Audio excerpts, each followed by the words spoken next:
So here we start. Yeah, like that as I telling.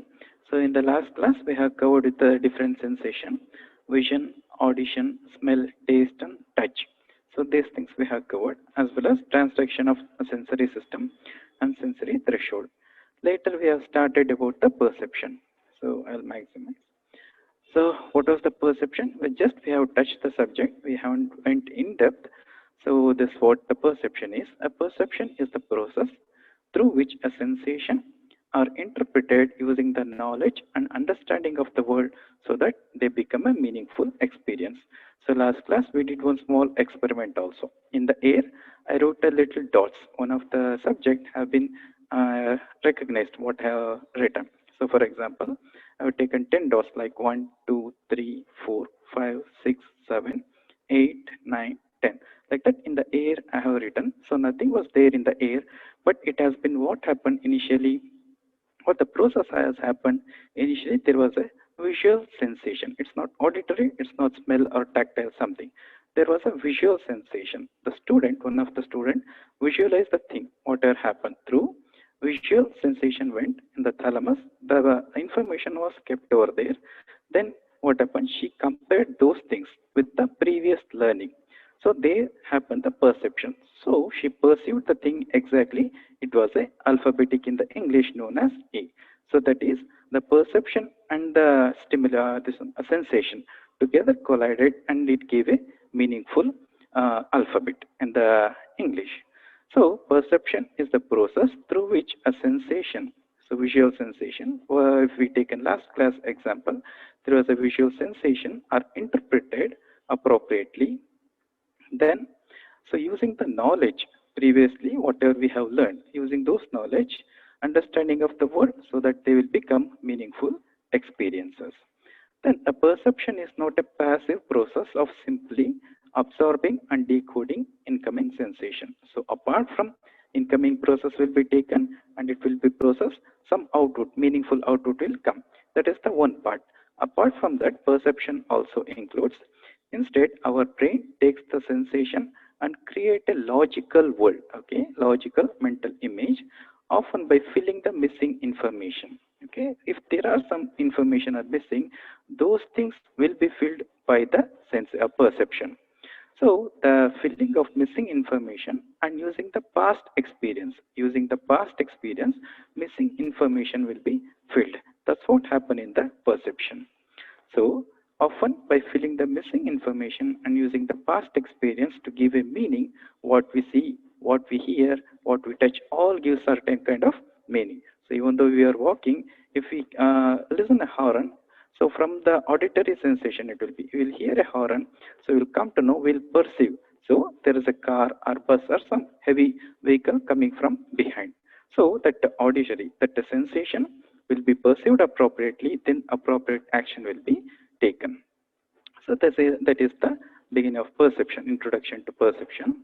Then a perception also play important role in learning, thinking, memory, reasoning, and emotions. Okay, so appropriately, if we perceive the thing through the sensation, it will give appropriate meaning. So it also plays the person's thinking, person's memory, reasoning, and emotions. So such as important concept as defined as what is perception. So then the perception is defined as immediate apprehension of an object or objective reality as it is. So objective reality as it is we will apprehend. So that is known as perception. So in the sense, what it means in simple, in the sense, what we apprehend, also what we get the clarity about the world, agrees with the existing reality. So what we perceive, so there will be agreement with the perceived reality. So example, we perceive a cat as a cat, not any other animal. Once we see the animal, the visual perception, so we'll go to the brain and we perceive exactly it as a cat. We doesn't perceive something else. So we perceive cat as a cat and not any other animal. Then, as the interpretation of the senses impression depends upon our past experience, prejudice, habits, and motives, we are likely to err in our perception. For this one also, we have had an example. Like if our perception is prejudiced. Like for example, if the teacher is very strict or this teacher is a very lenient or very friendly, like that, if that prejudice if we have, we'll have pleasant perception. Maybe it might be error also. If we come into contact ourselves, our perception may change also. It might be teacher or it might be a friend. With a friend also, ABC, we give another example once again. So if the A tells something about B, so if B comes to us and if B tells that A is a bad person, so our vision will be, our perception will be prejudiced. So with the prejudiced things, we will see the world. Maybe this the same thing with the between the countries also, within the person also. So if the some person tells in that country people are bad, so that will be prejudiced our perception. Okay, between the country also it may happen. So our perception is prejudiced. Then if we go to that country with that view only, we will see these people are bad, I should be more cautious. So these are the perception which will, if it is prejudiced, it will be affected. So interpretation of the sense impression depends upon our past experiences. So through the past experience, we came to know in the air what has been written, unconnected dots as A, New English letter A, and prejudice, habits, and motives, we are likely to err our perception. So due to wrong interpretation of our sense impression. So such error in the perception is known as illusions. Okay, for illusions, we also saw one picture over here. So, right. So there are two types of error in perception. Okay. So this is exactly what we see, what we perceive. That is one kind of thing. Okay. So for example, on a couch, we see a cat. So our visual information is correct, plus. Then our perception, we perceive it as a cat. Again, plus is equal to plus. What happened? We perceive the cat as a cat, not anything else. Suppose if there is any error, so the visualization will be there. That is, the sensation we get. Okay, but our perception might be go wrong. Then it will be known as is equal to illusion. So there will be visual sensation plus there is a wrong interpretation or wrong perception minus is equal to illusion. Okay, or sometimes there will be no sensation minus there is no sensation, still we perceive plus. So there is no sensation, there is no visual auditory or anything tactile, no sensation will be there, still we may perceive the world. So perception will be there, but there is no sensation, is equal to, that is known as hallucination. Okay, first kind of thing, first thing known as an illusion, second thing known as a hallucination. Okay, so this is the one of the example for illusion. In the illusion, what happens? Object or stimuli will be there, but we'll perceive as a different thing. For example, in the night, if you are walking in the dark night, if we perceive like a rope which is falling in the road as a snake, what happens? That is known as an illusion. That is, subject reality will be there. There is something in the physical world, but we have visual sensation will be there, but our perception was going wrong over there. So sensation is there, but our perception is not correct, is equal to illusion. Okay, so if there is no sensation, so no sensation minus, but we have a perception plus, we perceive the thing, that is known as is equal to hallucination. What happens? Even though the other people can't see, some people may see the people who are dead. So the people, they may say, we are seeing the people who are dead, we are seeing the God. So those things are known as hallucination, which is another form of psychological disorder known as psychosis. Okay, I think these things you people understood. Exactly, if there is a sensation and perception, our perception will be correct. If there is a sensation, but our perception, if it is goes wrong, it will known as an illusion. If there is no sensation, but still if we perceive, it is known as hallucination. So first level, there will be a appropriate process. In the second and third level, there will be a wrong process of the information. Okay, in depth we will go. So this is in brief I have explained. Let us go in depth about these concepts. Okay, this is one form of illusion. Okay, we'll go in depth. Error in perception are two types. Just now what I explained, that is known as illusion and hallucination. So illusion is a wrong perception of sense impression due to wrong grouping of stimulus. Okay, our past experience, wrong stimuli grouping, and other mental sets also plays in the illusions. Okay, it is defined as, that is, illusion is defined as immediate apprehension of objective reality, not as it is, but as we are, in which condition we are in the, through that one we will see the situation, that is known as a illusion. So if the person, somebody coming in front of us with a clenching hand, we may wrongly perceive that he may enemy of us, he may coming to fight with us. Okay, here the stimulation will be there, but our process perception might be go wrong. Okay, he might be coming to talk with the other person who is standing next to us, behind us, but we perceive wrongly that he might be enemy for us, he might become there is a fight between us. So illusion is a wrong perception of sense impression due to wrong grouping of stimuli and past experience and mental set. So it is defined as, illusion is defined as immediate apprehension of objective reality, not as it is, but as we are, in which mental set we are, accordingly we will see the world. So example, perceiving a rope as a snake in the moonlight, or fluttering cloth as a devil. Even in the dark night, we may see the fluttering cloth, which is kept there for drying. It may be seen as a devil. It's a shadow of the shadow of the cloth. We may perceive it as a wrongly as a devil. So illusion has a objective reality. Here, what happens in the illusion? There is a objective reality. In other words, what we can say, physical stimulus is there. Visual, physical stimulus is there, but we are perceiving it wrongly. So in the illusion, the object reality or physical stimulus will be present, but we perceive it wrongly. So to understand how illusion causes and the reason for it, psychologists have studied various geometrical figures. Okay, to study the illusion, how illusion happen, why the people will err in perceiving the things. So these are the questions psychologists had. So to study all these things, they used several geometrical figures. So among them, one is a famous one known as Muller layer illusions. Okay, let us see how they have studied. So what happened in the study? So in the Muller layer illusion, you can see there is a picture over there towards our right side of my screen. So here what happened, you can see there is a two lines. Okay, so let us see what is this known as Muller layer illusion. In the Muller layer illusion, there are two straight lines of the equal length. Actually, these two lines, what you are seeing in the right side of your screen, there are two lines which have equal in length. Okay, but one is bound with a pair of arrowheads. You can see a kind of arrow, that is B. Picture B, you can see it is having an arrowhead in both ends, in the front as well as in the back. So one is bound with a pair of arrowheads at the other end, and another is bound with the featherheads. So you can see that lines is going outwards. In the figure A, the line is going outwards. So one is bound with a pair of arrowheads at both ends, and the another line is bound with the featherheads at the both ends. Okay. So though both the lines are equal in length, actually if you see A and B, both lines are equal in length.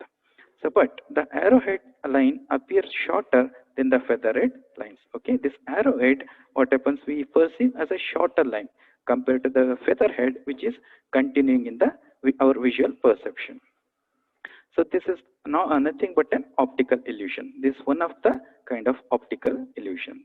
So this illusion is due to perception of the line. So here what is happening? Our perception going wrong. How? This illusion is due to perception of the lines in the context of the arrowhead and featherheads attached to the lines. Here what's happening, our vision from the bottom, if we see the top in the B, for example, let us take a B which is having a pair of arrowhead. So our vision will continue from the bottom to top. At the tip what happens, our vision will breaks, it will comes back. The both end, it will comes back. So it makes us illusion that this arrow-headed line is a shorter one. Whereas when we come to the A, that is feather-headed line, our vision from bottom to top, if we go, it will continue. It won't break over there at the tip of that point. So rather than our vision will continue further. So this makes us to perceive the line A is longer compared to the line B. Okay. So this is one of the illusion known as Muller layer illusion. Like that, there are several other illusions also they have taken in the psychologists have taken. That is, one is vertical line and horizontal line. Like that, there are several things they have studied to know how illusion happens. Okay. So this is one among them. Next one, another form of, yeah, we have studied, there are two forms of error in perception. First one is known as illusion, that we have in a simple example we have studied. The second one, what we know, so that is known as hallucination. So error in perception, the second one known as a hallucination. So another form of error in perception is known as hallucination. So hallucination is not a normal and not a universal phenomenon, whereas illusion is a universal phenomenon. Many of us will have this tendency. For example, looking the arrowhead, like this is one kind of example. Like that, we can give several examples. Okay, depends upon our mindset or how we perceive the world. Okay, our physical this thing condition all matters over here in the illusion. Whereas when it comes to the hallucination, hallucination is not a normal phenomenon and it is not a universal phenomena also. We can't see hallucination in each and every individual. So it is a abnormal and it's a subjective phenomena. Okay, it is depend upon the person, not the object or a physical world. Okay, so hallucination is a abnormal and it is a subjective phenomenon. So through hallucination, it is also an, though hallucination is also an error in perception, it is not a wrong perception, rather it is a false perception. Wrong perception means what? In the wrong perception, there will be a stimulus, but the perception will be going wrong over there. Whereas over here, what happens in the hallucination, it's a false perception. There is no physical stimuli at all. Still, the person is perceiving there is something in the physical world. So it is a false perception because it has no objective basis of reality. The hallucination, what happens? There is no objective basis of reality. It is a mistaking a projected mental image or perception. So hallucination is a mistaken projected of mental image, or the person what mental image he is having, that he is projecting. Okay, so through the perception. So it is a pathological condition. Hallucination is a pathological condition of the mind, such as psychosis. It's known as a psychosis, which is a pathological condition. It may take place due to inner fear and conflict. Why hallucination takes place in some individual? Maybe due to there is an inner fear, okay, inner fear and conflict, okay. We can see, for example, in the daughter-in-law and the like mother-in-law, between both of them, if they are in conflict, the two we frequently we see in the illiterate, or we can see in the rural side, where the after several years of a conflict within the person, maybe the daughter-in-law, she will say as her friend entered into her body and she is acting as the person who is already dead. So the daughter-in-law may act as she has been possessed by someone, maybe too close to her, or already one of the family member who already died. The daughter-in-law may act as she has been possessed by a close friend or the family member. Through that one, she may impress the mother-in-law not to trouble her. So this is why it's happening. This is due to conflicts which has happened years together. So years together, there was a conflict between mother-in-law and daughter-in-law. Daughter-in-law, she might have hidden her emotions, like showing the anger, showing the this thing, not agreeing with her statements, and all those things. She might have suppressed all those emotions. So that suppressed emotion has been coming back with the hallucination. It is something like a spring. As much as you press the spring, the pressure will be keep on increasing. So once you release the spring, what happens? It will jumps away. So similarly, in the mind also, if as much as we pressure, we don't relieve the conflict or the anxiety and other things, the pressure will be built up in one or other way, it will comes out. So here it might be known as a hallucination. So examples of this hallucination: apprehending a devil or a dead ancestor, or perceiving a god. So the person has been possessed by a god. Okay, so godly figure, they'll act as they have been, they are entered, the godly figure have been entered through the body, and the same God has been giving some like preachings. So generally, hallucination will be visual or auditory. Usually, we have studied there are several kinds of sensation, but generally, hallucination will be either it will be visual or it might be auditory hallucination in nature than any other forms. The hallucination are also caused by drug and alcohol addiction. If the person taken drug, or if the consume alcohol for a long time, so due to this one also, due to drug addiction and alcohol addiction, there might be a hallucination with an individual. So this is the two types of perception errors. Next thing, I think these two types of error you had a clarity about the concept. Then we'll go to the attention and reaction time.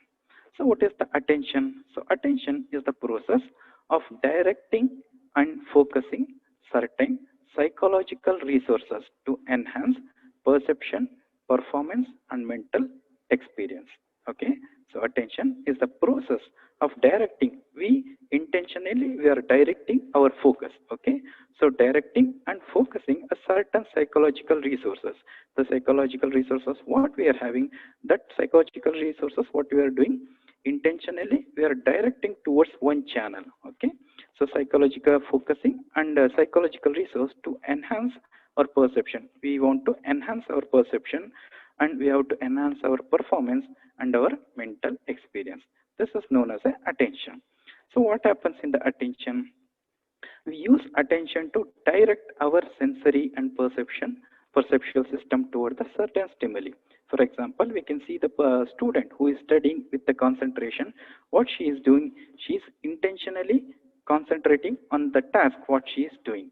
So here we use attention to direct our sensory and perceptual system towards certain stimuli. Here a visual stimuli. If the student is reading, what we can see, the student, her visual stimuli, she is direct towards the one channel. Next thing, we use attention to direct our sensory and perceptual system towards the stimuli to select specific information for further processing. We will select specific information for further processing. We will read, then further we will process. That is, whatever we read, we try to imagine. That is, in another words, we are processing the information what we have read. So to select the specific information for further processing, to ignore or screen out unwanted stimuli. Okay, you might see when you are studying the other stimulus which you get through the other sense organs, you will ignore those things. Maybe somebody might be talking, or there might be some smell might be coming, the food smell or other thing. We intentionally ignore those things to channelize our attention towards the task what we are doing, that is studying. So attention is to ignore and screen out unwanted stimuli and to allocate the mental energy, the energy what we have, mental energy. So to allocate the mental energy required to process selected stimuli, and finally to regulate the flow of resources, to regulate the flow of resources necessary for performing a task or coordinating several tasks at once. Okay, to regulate the flow of our resources, psychological resources what we are having. So to regulate those things, to regulate the flow of resources necessary for performing the task. Here maybe reading is a kind of task. For performing the task or coordinating several tasks at once. Okay, for example, you have 100% of psychological resources, let us say. So you have 100% of psychological resources. So all these resources, if you keep it as attention while reading, the whatever you read, it will goes to your mind. So you'll process it, you'll ignore whatever the unwanted stimulus, you'll allocate your mental energy, and you'll regulate the flow of resources. Suppose what you say, you have 100% of attention. Now I'll give you 100%. Through this 100%, 40% you will spare for looking the Facebook. Another 40% of your attention, next you will look at the WhatsApp. So Facebook, WhatsApp, looking at these things, whatever happens, your attention will be diverted over there, and here it has been spread over. Then how much attention you have? 20%. Out of 140 you give for a Facebook or something, and another 40 you looked at the WhatsApp, what are the message you got. Only 20% resources you have. With the 20% of resources of attention, if you go for studying, what happens? Obviously you don't understand the process what I told, all these things, directing and selecting, ignoring the other things, you can't do, because when you're studying, the message what you read might be interrupt over there, or the other sense may ask your attention over there. So that's why after spending a lot of resources, to other words, if you go and sit for studying, it will be hard for you to read as well as to understand. Okay, so this is the one thing. Then according to psychologists, there are three important characteristics that can be found in the attention. So this is the basic what I told about attention. So according to psychologists, there are three important characteristics that can be found in the attention. Let us see what are those. First one is known as attention improves mental processing. Okay, attention improves our mental processing. One needs to concentrate attention on a task to do his best. So if you want to do best of something, you have to do you have to concentrate, or you have to give much attention on the particular task what is doing currently. So the first one is in the attention. It improves mental processing. One needs to concentrate attention on the task to do his best. So second characteristics. So second character is known as attention takes effort. It won't happen as it is. The attention takes efforts of an individual. So attention takes effort. Prolonged concentration of attention can be drained, and when a person is tired, focusing attention on anything becomes more difficult. As I told, if you prolong, if it takes effort, so all your effort, if you put on looking at the Facebook or WhatsApp, so it will take an effort. For there also you have to read, you have to understand the words what your friend has been sent. Okay, so it will take a prolonged effort will be take over there second in the attention. Then if you shift your attention to for reading, then it will be tiresome task for you. So attention takes effort. Prolonged concentration of attention can be draining, and when the person is tired, focusing attention on anything becomes more difficult. Even if you are physically tired, for example, you might have walked for a long way, so if you went outside and played very nicely football or anything, you played or the shuttlecock, something you done. So there is a physical draining of the energy. With the drained energy, if you come and sit for reading again, at that time also you can't give complete attention for the reading or the study. So the third component in the attention is known as attention resources are limited. It's not like I have a lot of resources. I'll concentrate on physical activity also. For a 2 hours, I'll go and play outside, and another 1 hour I'll see the Facebook. Another 1 hour I'll concentrate on WhatsApp. And next I'll study on the studies. I'll concentrate or I'll put my attention on the studies. Means it is not possible. Why? Because the attention has a resources which are limited one. So these are the three characteristics which we found in the attention. Next example, let us take one example for all these three concepts. When student's attention is focused on reading a book, he will be having less attention to listen to conversation that might take place in the nearby place. Okay, when you people are, let us consider you in this place. So when your attention is focused on reading, okay, reading a book, you will be having a less attention to listen a conversation that might be taking place nearby places. Even though in the next room somebody has a conversation, they are watching TV or anything. So if your attention fully focused on reading, what happens? Then there will be less attention you're going to give to that conversation or what are happening in that room, the TV. So next one is known as a reaction time. We have another thing is known as a reaction time.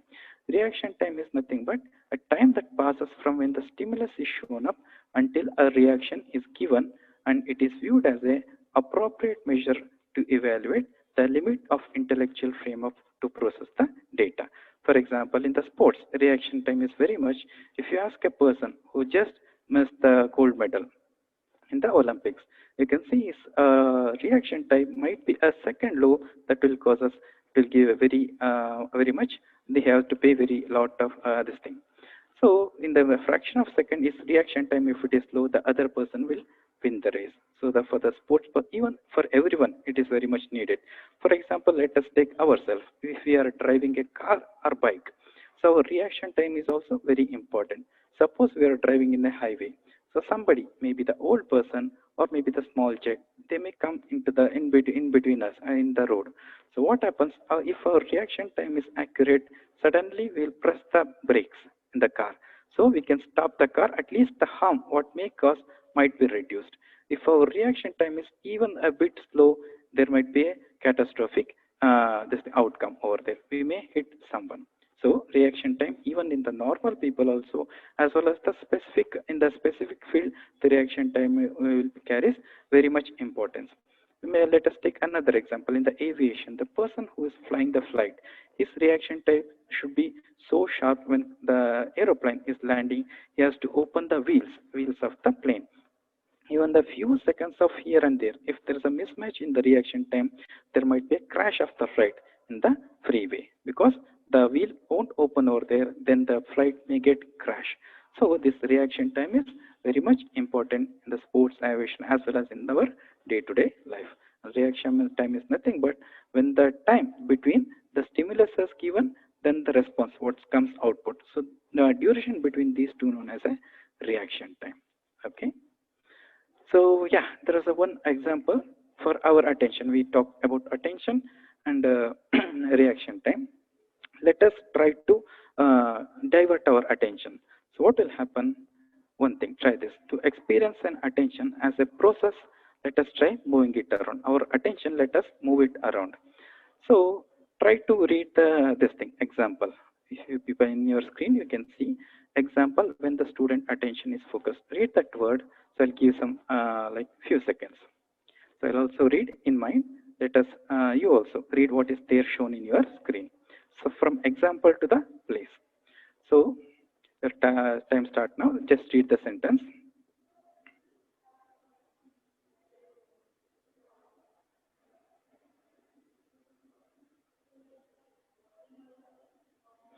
Okay, so just now I think you read what is shown in the screen. Example, when the student attention is focused on reading a book, he will be having less attention to listen to a conversation that might be taking place nearby. So you have read here. So then next what you want to do, then face forward and notice the, when you finish reading the sentence, look something behind you. If you are sitting in front of the system, just turn your head and look behind you. What you can see behind you? Just try this one. Look behind or next to next to the thing, whatever there. You just look around. Then next task is face forward. I think you saw whatever there in next to you or behind. Then face forward. Look at the screen and notice next the sound what you hear. Just try to hear what are the sound coming apart from my voice. Maybe the hissing sound might be there, or just might be other things like air. Okay. So face forward. Notice the next sound you hear. The task got over. Next, visualize your best friend. Try to visualize your best friend. How she looks like, how he looks like. Okay, you have visualized your best friend. And then last, focus on how your tongue feels, whatever you had. So just now, or you might be had a coffee or breakfast, how your tongue feels. Focus on that now. Yeah. Just now what we done is, we moved our attention around through all our senses. We just used our attention to direct our perceptual system toward different aspect of our internal as well as external environment. Have you observed? We just used our attention to direct our perceptual system. So our perceptual system, we have direct towards different aspect of our internal as well as external environment. What was the external, what are the internal environment that we perceived just now? Let us see. So sometimes when you look behind you, just now I told you look behind or around. Once when you saw behind you, your attention has been shifted, which involved overt orientation. It was an overt orientation. So pointing your sensory system at a particular stimulus. Your visual, in this sense, your visual stimulus have been changed towards what was there behind you, but you were able to shift your attention to an image of your friend's face without having to move a muscle. Okay, you also imaged your friend's face through imaginary. You have perceived your friend's face, how she looks like. So here what happened, there was a covert orientation or inner orientation or inner perception took place over here. You are able to shift your attention to an image of your friend's face without having to move to a muscle. So without moving any muscle, you have perceived your friend's face. This is called covert orientation. So there is a rumor that already this example I have given, there is a rumor that students sometimes use covert orientation to shift their attention from their lecture to thoughts that have nothing to do with the lecture. So they'll be looking at the lecture, they'll pretend like they're keenly or very much they are giving attention to the lecture. They might be thinking something else in the afternoon, what we're going to eat, in the evening with whom I'll go, like that. There might be thinking in perceptual field, there might be thinking something which is known as covert orientation. Okay, so this is about, yeah, just now we talked about attention and reaction time. So next, let us go a Gestalt principle. So Gestalt principle is also known as principle of grouping and organization. Okay, Gestalt principles, we also known as principle of grouping and organization. So through our perception, as we told, your attention will be through our attention we'll come to know what is happening around our world. So after that attention, we have to perceive things exactly. So perception should be appropriate to know or to feel exactly what is happening around us. So these perception process have some principles. So those principles let us discuss now. So principle of those things known as a grouping and organization and another words. So our perception is, okay, just a minute. Yeah. So our perception is a selective, but it does not end itself. Okay. So as we told, there might be several stimulus might be trying to attract our senses. Maybe the in the like group in the like if you go to the market, there might be several people, but our attention will be those with whom we have went. Maybe our mother, our father, or with our friend. If we go, so even though there are several people, our attention and the perception will be concentrated on with whom we have went. Maybe where is our father, where is our mother, where is our friend. If she went more further, we'll look at her. Where through the gate we'll come to know where she is exactly in that crowd. So our perception is, even though we can hear a lot of sound around us and we can see many people, but our perception is selective. So, but it does not end itself. Rather, the sense of impression we will get be organized into meaningful units. Okay, the perception what we get, it has to be organized in some way. It is known as the principles. So if it doesn't organize those perception or that whatever the sensation we're getting, so what happens? Otherwise, our sense impression will have no meaning. We don't get the meaning. So our perception is a selective one. It does not end in itself. Rather, the sense impression we get, senses. Okay, sense impression. What we get will be organized into meaningful units. So otherwise, our sense impression will have no meaning.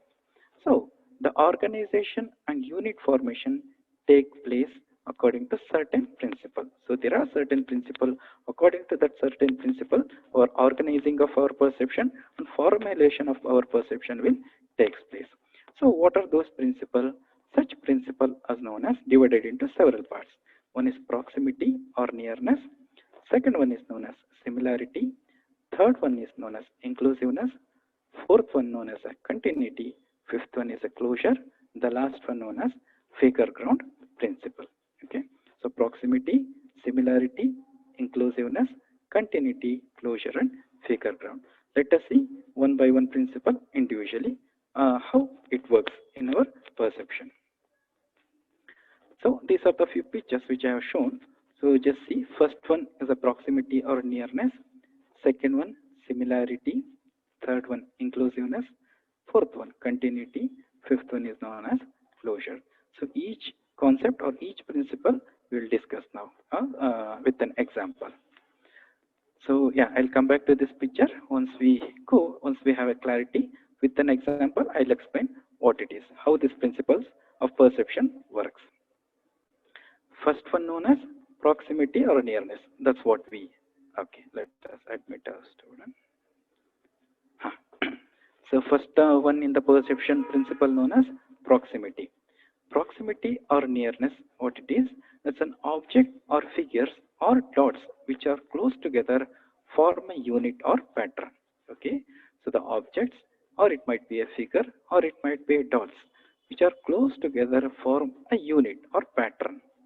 So on the other hand, same figure do not same figure or dots, if they are widely separated, will have no facility of forming a unit or pattern, even if they are similar in the shape or form.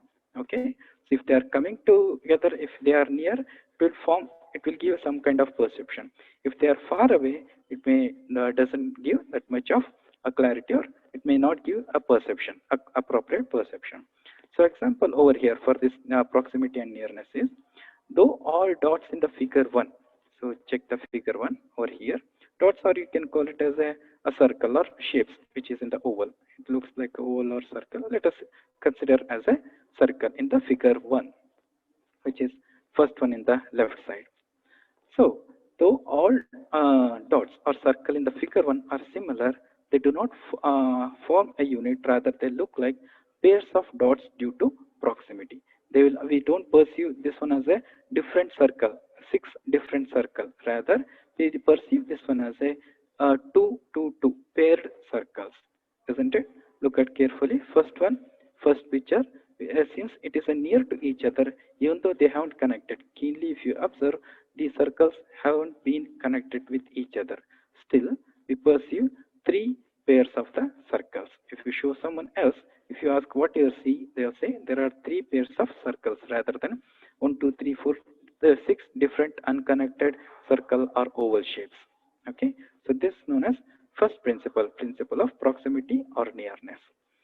Second one is known as similarity or likeness. So like, same, alike.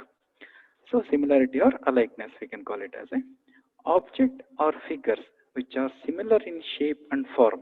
Okay, the objects or figures which are similar in shape and form, though mixed up with other things. Even though if they might be mixed up with other things, will have a tendency of coming together to form a unit or pattern. Okay, yeah. So once again I'll read. So listen carefully. Object or figures which are similar in shape and form, though mixed up with other things, will have a tendency of coming together to form a unit or pattern. So example for the similarity, all dots in the figure form a unit and all squares form another unit, though they are mixed up in the figure. So the similarity may be in the form of color, or it might be a size, or it will have an advantage of over proximity. Okay, so let us see second one. So even though there are different places, the circle and the 4 squares are in different places, they form a kind of pattern. All 4 dots looks together, it will look like a square. Even the small square together, these 4 squares will make a one kind of pattern for us. Okay, this circle and the squares, small squares, mixing, if coming together. So since they are similar, there is a similarity. So all dots and figures form a unit, and the all squares and the dots coming together form mix. It doesn't look like a mixed up figure, rather than it gives a meaningful figures since they are near to each other. So second one. Third one is known as a inclusiveness. Let us see what is inclusiveness. So inclusiveness, it is a something due to past experience or training.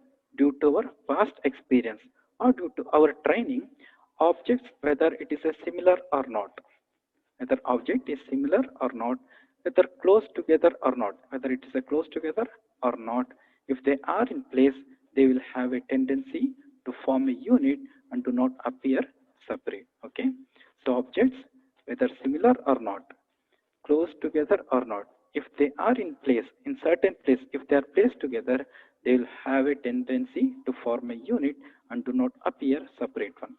So example, in figure 3, dots, both bigger and smaller, irrespective of their size, will form a meaningful pattern, that is hexagon. Look at the figure 3. So it makes a hexagon figure even though the circles which are bigger and smaller are far away. We will see all the big circle in one kind of hexagon. All the small circle will look in together as another hexagon, even though they are not connected each other and they are not near to each other. Rather than black small dot, black color dot being near, they are actually near to the bigger circles. But how we perceive? So we perceive a pattern over there since inclusiveness, because due to our past experiences. But hexagon, we know how hexagon looks like. So due to that past experience, we look this object also in that perspective, which forms a kind of pattern. So that is the third one. Next, fourth one. Fourth principle is in the Gestalt here, grouping principle, continuity. So continuous lines, or it might be dots, irrespective of shape or size or color, will have a tendency to form a unit. Okay, so continuous lines or dots. Let us, here we have shown as a dot, for example. So continuous dots, irrespective of their size and shape or color, will have tendency to form a unit. Example, in figure 4, dots which are continuous on horizontal plane form horizontal line, and the dots which are vertical plane form a vertical line. Look at here. Okay, so again here also these circle doesn't connected each other. So even though it is not near to each other, we'll perceive as a three dots as a vertical line and another three circles as a horizontal line. So this bottom one, all three looks like a line. So vertical line and horizontal line. Horizontal lines like that we perceive due to continuity. Since there is a continuity, that's why our perception perceives as a one pattern of dots. So though all dots are similar and equal, some form a horizontal line and some form vertical line. They together form horizontal and vertical line illusions. Okay, it's another kind of illusions. Next, the fifth one, closure. So let us see this principle. There is always a tendency for incomplete figure or nearby figures to complete or appear complete. So our mind, we perceive if there is an incomplete figure, our mind perceive that incompleteness or it will fill the gaps. Filling the gaps, it will give meaningful output. Okay, so there is always a tendency for incomplete figures or nearby figures to complete to perceive as a complete figure or appear as a complete pattern. So forming complete figure from out of the incomplete one depends upon our past experience. Here also our past experience plays a role. So while forming a complete figure, since they are close together, so forming a complete figure from out of incomplete ones depends upon our past experience. Example, in figure 5, 4 unconnected lines which are distributed in a particular way. Okay, there are 4 unconnected lines are there, but those lines are distributed in particular form. Okay, so those unconnected lines which are distributed in a particular way will be perceived as a letter M, English letter M, like that we will perceive. So here a small gaps are overlooked while perceiving the figure. You can see over here a small gaps what are there, will overlook these things and will perceive this one as a English M. If you show somebody this letter, this pattern or this figure, they won't say it's a 4 unconnected 2 big lines or 2 small lines, or they will not say there are 2 vertical lines and 2 crossed lines which is on the top, short lines. They won't say like that. Rather than they'll perceive it as a English letter M. So this is the another principle known as closure. Okay, so next one, fifth one, the last one known as figure-and relationship. This is also another form of like perception. So figure and ground relationship. So how the figure and ground, what is the figure and ground? So let us see that one first. So there are pictures are there. So first I'll explain the concept, then I'll show the figure because that needs a different this thing. That's why I kept that figure and ground picture in the next slide. So I'll show that one.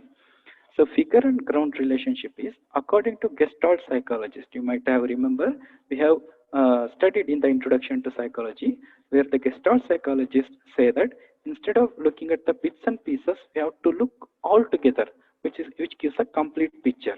So when we are discussing even the this is also problem also. If the person looks only one individual problem, he'll be misinterpreting the life.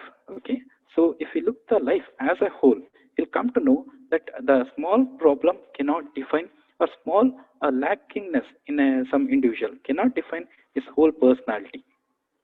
If the person cannot read, cannot define him as a whole a failure person. He might be not able to study or academically he might be a bad. Whereas if we look at completely, he might have other skills. So that's what over here, when we are looking at something, we have to look as a whole rather than particularly pinpointing the weakness of an individual. That comes in the this thing like psychotherapy. Whereas coming back to here, so according to Gestalt psychologist, even a newborn child in the early stage will have a figure ground harmonizing capacity. So okay, even the newborn child, it doesn't have a clear, even though it doesn't have a clear vision, even though he is perceiving or sensing everything afresh, his vision, audition, tactile, everything afresh for child.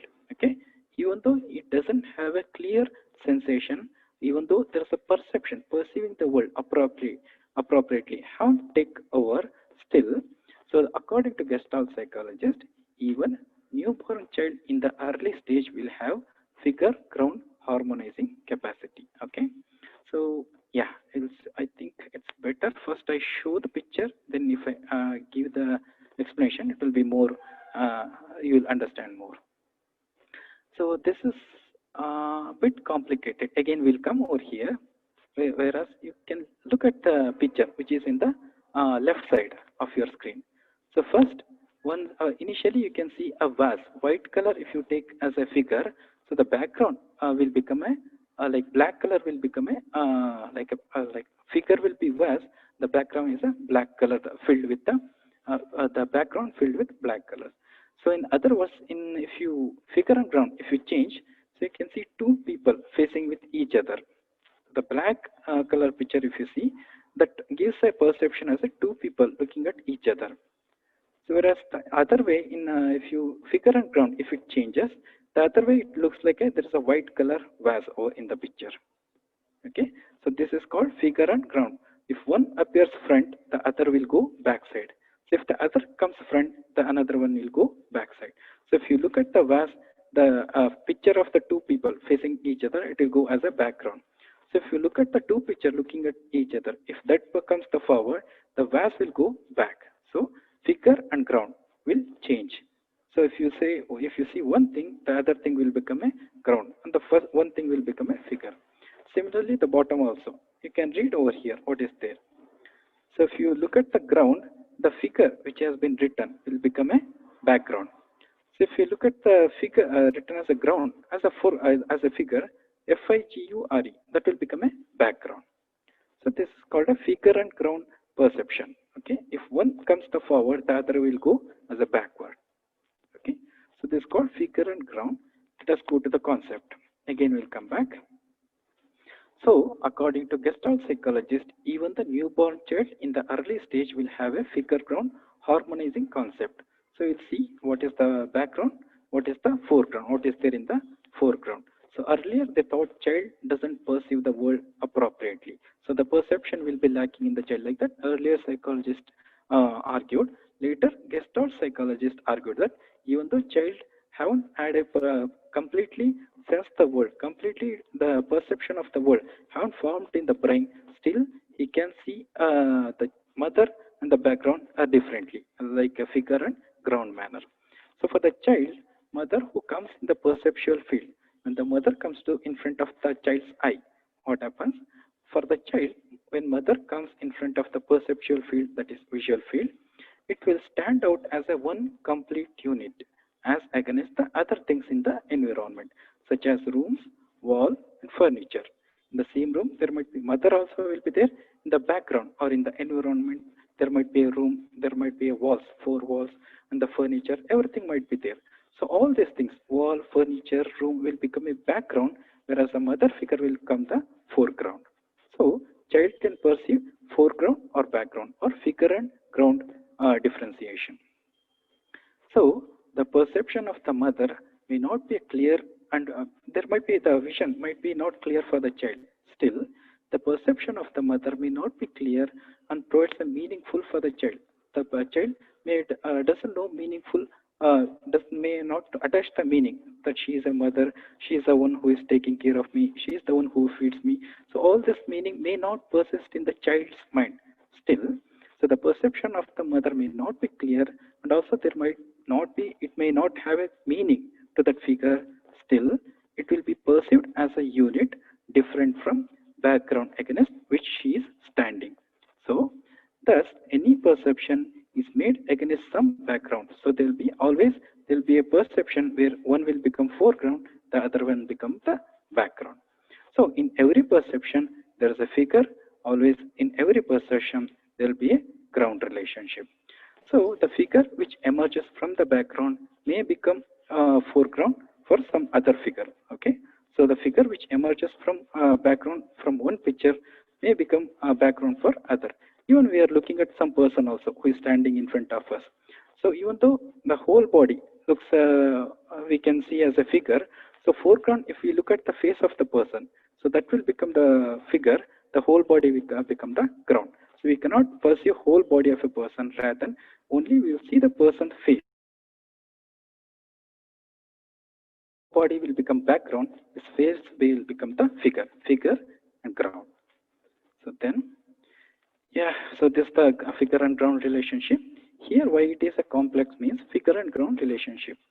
So which face in the cube is front? So you're looking at the cube. So which face of this cube is a front?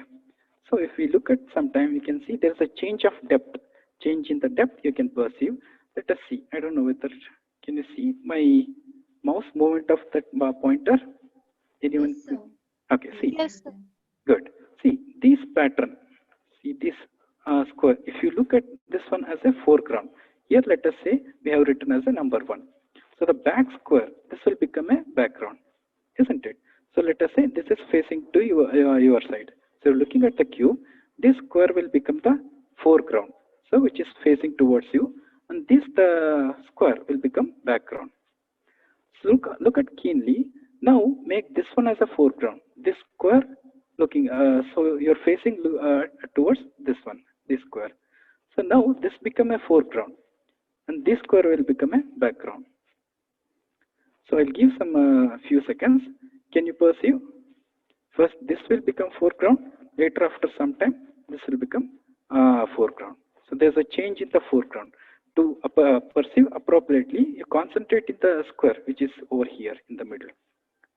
So first you concentrate over here for a few seconds, then suddenly you move to this square. Then this square will become a foreground, and this will become a background. If you have confusion, because this depth perception will be confusing, we'll go back. Yes, sir. Can you perceive? Yeah. Okay, Yes. good. So again, for some people it might be confusing or it might be hard. So that's why I took another figure where there is a painted one. So this is really actually difficult to perceive. Rarely you will feel. So first, that's why I told you have to concentrate on middle one, this square. Then immediately you look at this figure, square. So that time what happens? This will become the foreground, which is facing towards you, and this square will become background. So if it is a difficult, I'll show the other picture. Now look at the colored one, green colored one. Now you see this colored one is facing towards you. This is a foreground. And this picture, assume this is in the background. Okay, so this colored one looking at you, projected at you. Okay, from ground to earth, you can see the to the bottom, from low to bottom. So this will become the first facing at you. Look at this one. So this is a figure, and this square will become the background. So change this figure ground relationship. Then what you have to do, you concentrate on this one, this square, small figure. Concentrate on this small square. Immediately you change your perception to the bigger circle. First, look at the painted one, where this will become the figure, the back square will become the ground. So change that perception. Again, look at this small square. Immediately you change your perception to this, a bigger one, this square. I'll give few seconds. You may see there's a change in the perception. So this, yeah, unpainted one will become the figure. The colored one will become the background. Anyone else? So one student, she can told she can perceive the figure and ground concept over here. Anyone else could able to perceive? Or it is becoming difficult? No, sir, it is. It is? You can Okay. perceive it. Okay. So this is called figure and ground relationship. So here, even though we have perceiving the thing, it's there in front of us. It will give, if you have, again, if you have confusion, you can write it down. Write down this one in your paper. This is easy. From maybe now, from our childhood, we are looking at this box, this or this pattern. You just write down. So what I told, you follow the same way. So you first, initially, you concentrate on this small box. Okay. So immediately change your perception or your vision to large one, first box. Then what happens? This will become the figure which is facing towards you. The other will become the background. Then what happen? Again come back and look at this small box initially. The small box, look at this. Suddenly change your vision to here. Perceive this one as a foreground. I mean, which is looking at facing towards you. Then this one become the background. Okay. So concentrate over here, the small box. Change your perception to the back square. So again, look the same small square. Again, suddenly change to the bigger one. So you can perceive there is a depth perception. There is a congruence. There is a change in the depth. Figure ground relationship. So yeah, since time's up, I'll close this slide. But you can write down. You can make out. So it might be like a brain game for you people who already perceived, well and good. Who had some confusion, I couldn't able to perceive, sir, like that. If you were confused, if you had a confusion about this one, write it down. As I told, do the thing. You can perceive there is a depth perception. I mean, there is a change in the foreground and background. Okay. Okay, students, since time's up, I'll close this one. And yeah, we'll start in the next class about the top-down and bottom-up processing. Okay. I hope you people understood. If you have any doubts, you can ask now, or we'll wind the class. You can write down. As I told, follow the instruction. You'll come to know. Sometimes one thing will become foreground, the other time it will become the background. So if you have, again, if you have confusion, go for this one. In one square, you paint it, or like put a strikes. You just paint it with a pencil or pen. Then look for some time. You'll come to know. First, one thing will become foreground, the other thing will become the background. Okay, students, thanks for joining class. I'll wind up then. I'll stop the class. We'll join again in the next class.